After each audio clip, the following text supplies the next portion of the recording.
हिंदी की कक्षा में आप सबका फिर से स्वागत है। आज हम कक्षा 4 पाठ नंबर 14 मुफ्त ही मुफ्त का भाग नंबर 2 पढ़ेंगे।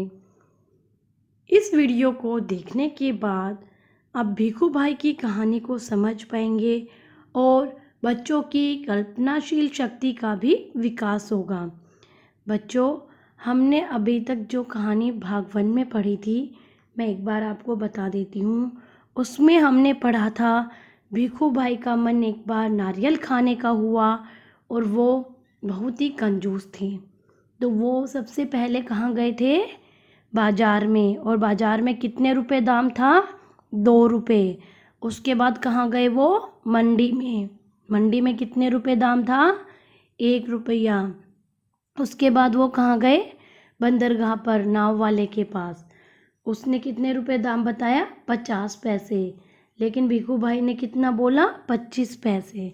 तो भीखू भाई को नाव वाले ने बोला कि अगर सस्ते में चाहिए तो कहाँ चले जाओ? बगीचे में। चलो अब देखते हैं कि बगीचे में भीखू भाई को कितने रुपए में नारियल मिलेगा और मिलेगा भी या नहीं मिलेगा, ये हम अब पढ़ेंगे। ठीक है।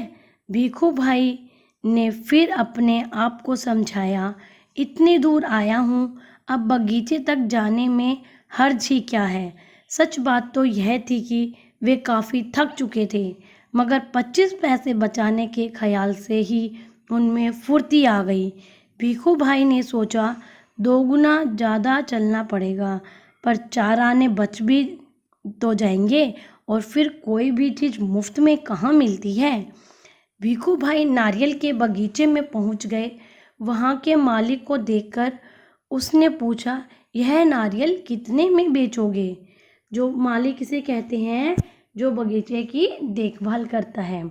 तो उन्होंने माली से पूछा कि ये जो नारियल है वो आप कितने में बेचोगे? तो माली ने जवाब दिया, जो पसंद आए ले जाओ काका, बस 25 पैसे का एक। देखो कितने बड़े बड़े हैं। ठीक है।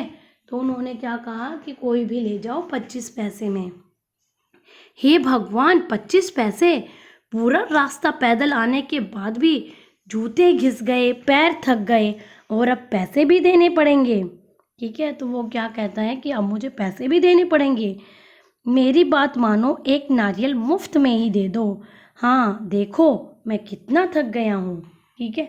तो अब उन्होंने 25 पैसे में बोला, तो अब भीखू भाई ने क्या बोल दिया कि मुझे तो ये मुफ्त में ही दे दो।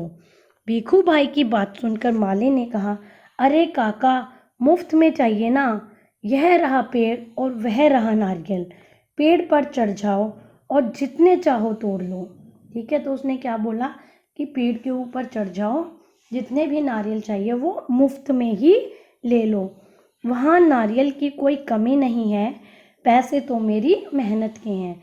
मेहनत के कैसे? क्योंकि नारियल का पेड़ तो बहुत ऊंचा होता है, तो उसने बहुत मेहनत करके उन नारियल को पेड़ से तोड़ा है, तो इसलिए वो उनसे 25 पैसे मांग रहे थे।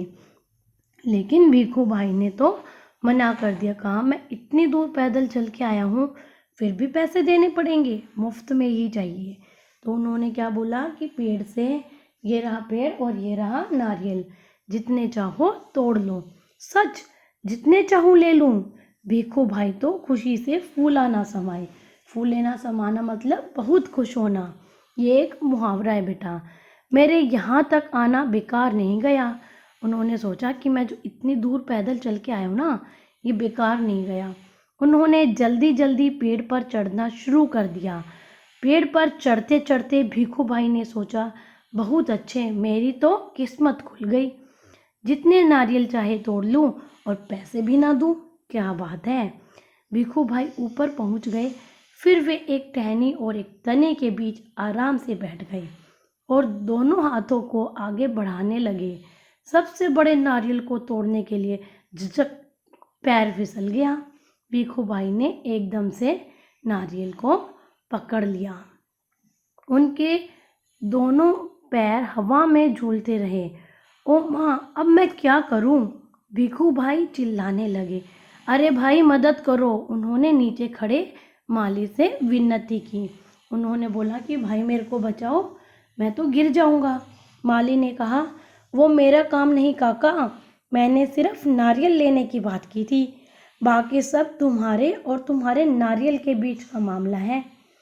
उसने तो मना कर दिया कि अब मैं तो कुछ नहीं कर सकता। तो उन्होंने देखा, भिखू भाई ने, तभी एक ऊंट पर सवार एक आदमी वहां से गुजरा। अरे ओ, भिखू भाई जोर जोर से बुलाने लगे, ओ ऊंट वाले, मेरे पैर वापस पेड़ पर टिका दो ना, बड़ी मेहरबानी होगी। ऊंट वाले ने सोचा, चलो मदद कर देता हूँ, मेरा क्या जाता है। ऊंट की पीठ पर खड़े होकर उसने भिखू भाई के पैरों को पकड़ लिया। ठीक उसी समय ऊंट को हरे हरे पत्ते नजर आए। पत्ते खाने के लालच में ऊंट ने गर्दन झुकाई और अपनी जगह से हट गया। अब क्या हुआ, ऊंट ने देखा कि हरे हरे पत्ते हैं नारियल के पेड़ के, तो उसने थोड़ी सी अपनी गर्दन झुकाई तो वो अपनी जगह से हट गया। बस वह आदमी ऊंट की पीठ से फिसल गया और अपनी जान बचाने के लिए भिखू भाई के पैरों को कसकर पकड़ लिया। ठीक है, तो अब क्या हुआ, भिखू भाई ने पेड़ को पकड़ रखा है और उनके जो पैर हैं उनको किसने पकड़ा, ऊंट वाले को। अब दोनों क्या करते, इतने में एक घुड़सवार आया। कौन आया, एक घुड़सवार आया। अब देखते हैं घुड़सवार उनको कैसे बचाएगा। अरे संभालो छो, पेड़ से लटके दोनों पुकारने लगे, सुनो भाई, कोई बचाओ बचाओ। घुड़सवार को देखकर भिखू भाई ने दुहाई दी, मतलब भिखू भाई ने उन्हें बुलाया, ओ मेरे भाई, मुझे पेड़ पर वापस पहुंचा दो। क्या बोला उसने घुड़सवार को देख के कि भाई मुझे वापस पेड़ पर पहुंचा दो। 1 मिनट भी नहीं लगेगा, मैं घोड़े की पीठ पर चढ़कर इनकी मदद कर देता हूँ। उन्होंने क्या सोची कि मेरी तो 1 मिनट भी नहीं लगेगी और मैं एक बार वो घोड़े की पीठ पर खड़ा हो जाता हूँ और इनकी मदद कर देता हूँ। यह सोचकर घुड़सवार घोड़े पर उठ खड़ा हुआ। लेकिन कौन कहता है कि घोड़ा ऊंट से बेहतर है। हरी हरी घास दिखाई देने पर तो दोनों एक जैसे ही हैं। घास के चक्कर में घोड़ा जरा आगे बढ़ा और छोड़ चला अपने मालिक को ऊंट वाले के पैरों से लटकाते हुए। अब क्या हुआ, सबसे पहले भिखू भाई, उनके पैरों पे ऊंट वाला और उनके पैरों पे फिर घोड़े वाला, 1 2 और अब तीनों के तीनों झूलते रहे नारियल के पेड़ से। काका काका कस के पकड़े रहना। हाँ, घुड़सवार ने पसीना पसीना होते हुए कहा, जब तक कोई बचाने वाला ना आए कहीं छोड़ ना देना, मैं आपको 100 रुपये दूंगा। क्या बोला घुड़सवार ने कि मैं आपको 100 रुपये दूंगा। काका काका, अब ऊंट वाले की बारी थी, मैं आपको 200 रुपये दूंगा, लेकिन नारियल को छोड़ना नहीं। ठीक है, नारियल को छोड़ना नहीं। ऊंट वाले ने कितने रुपए देने की बात कही, 200 रुपये, और घोड़े वाले ने 100 रुपये। 100 और 200, बाप रे, 300 रुपये।